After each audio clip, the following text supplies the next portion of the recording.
Howdy, howdy. This is Laura with Jot and Tittle Typewriters. Welcome to today's tutorial.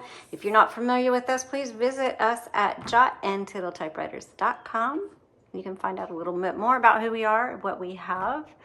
We sure appreciate those of you who shop on our website and support our business and this channel. Today, we're going to take a look at a 1953 Royal Arrow.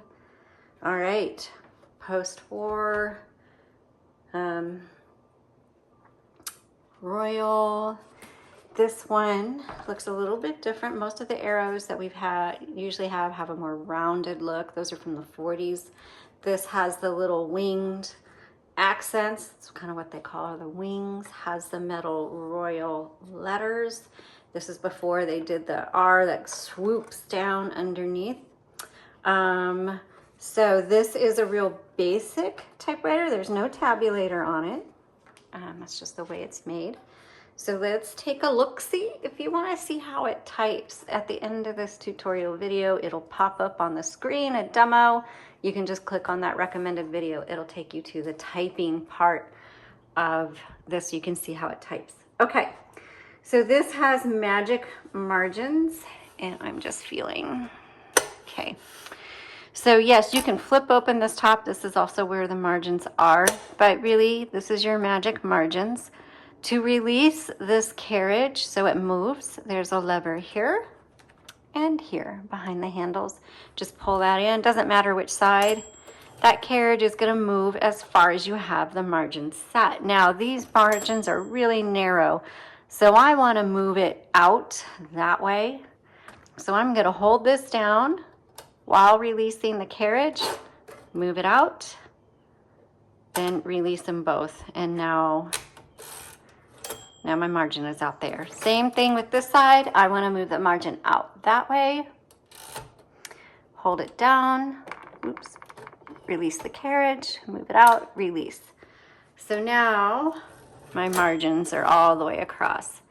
So to bring my margins in narrower this way, all I have to do is, it's just a one step, just press it. You hear that click. On this side, the bell should ding. Put it where you want. Let's bring it in a little bit more. Hit that. The bell didn't ding, but I think, there it is. Now the bell dings. So the bell will go off whenever you're just before your margin, just to let you know, hey, you're at the end of this margin and this typewriter is going to stop when it gets to the margin. So you need to either hit your return handle, or if you're at the end of your margin and you're in the middle of the word and it stops, then you can hit this margin release button right here. That releases it and you can keep going.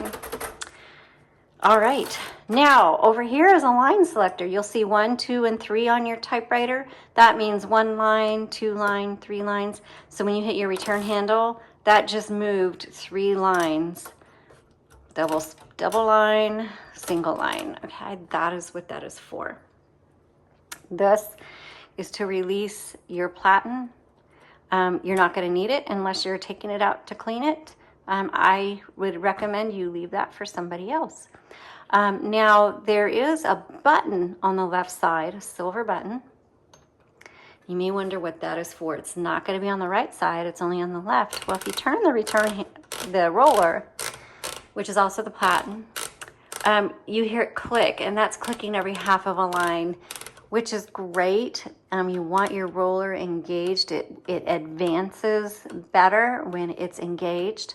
But sometimes when you're reloading paper or you have lined paper, it needs to line up a little bit better. So if you press this button that's on the left side, that releases the roller, and then you can kind of put it where you want. Now, some people, when you get your typewriter, you're like, why is there white stuff all over the platen? Well, that's from correction liquid.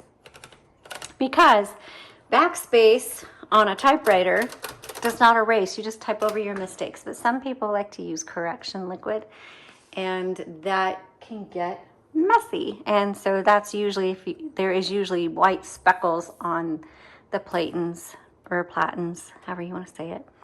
And that's what that is from. Okay, so I'm going to move the carriage over to the left because I want this return handle to be away from the cover because I'm about to open it. So you just pop it open. I'm going to lift this up a little bit so it's easier for you to see inside.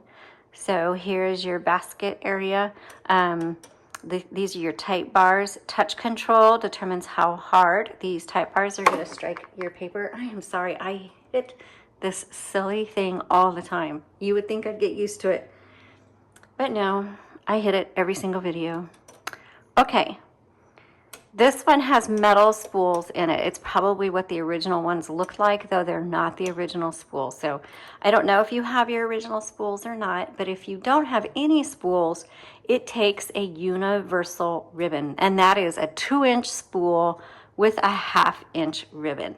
You can find those on our website at jotandtittletypewriters.com. Links are also below in the description. But if you have your original spools and you would like some fresh ribbon, guess what? We can help you out with that too. You just send us your spools, we'll wrap it with fresh ribbon and send it back to you.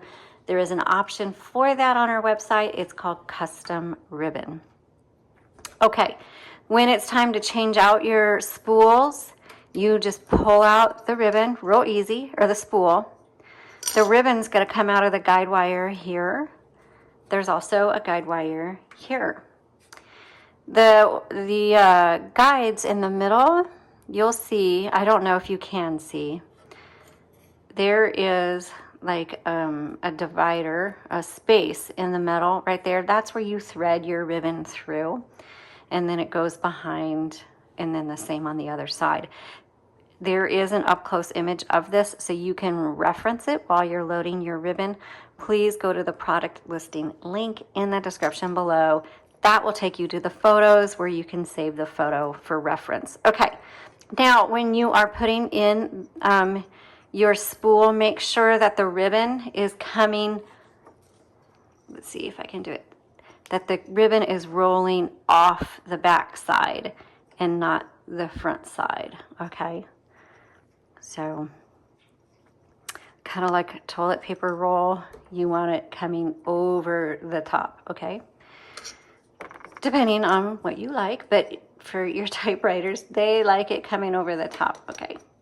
So, and then you pop it down, and voila. All right.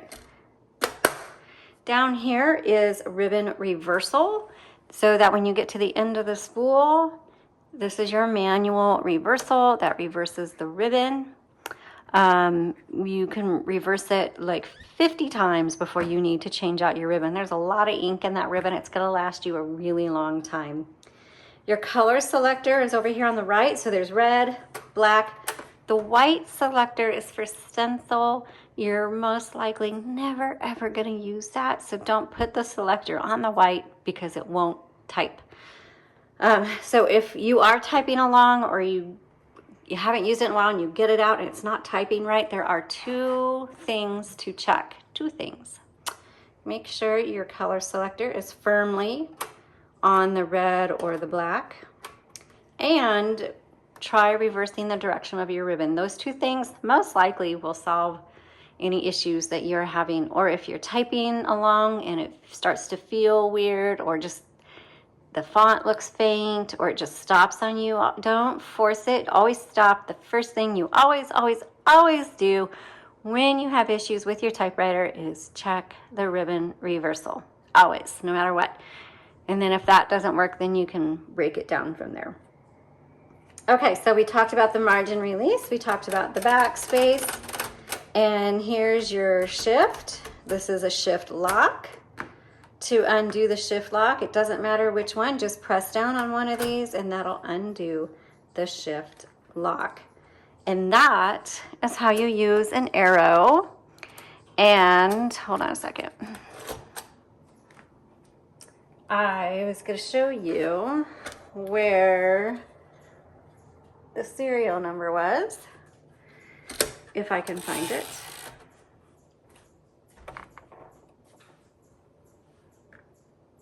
Oh, it's right here.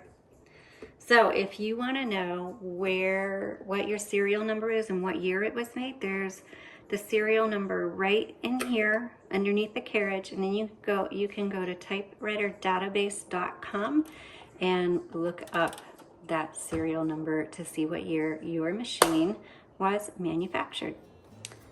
All right, I hope you found this helpful and that you get to enjoy many years with your typewriter. If you need help finding a repair person, visit our website. We have a typewriter repair person directory. We're constantly adding to it.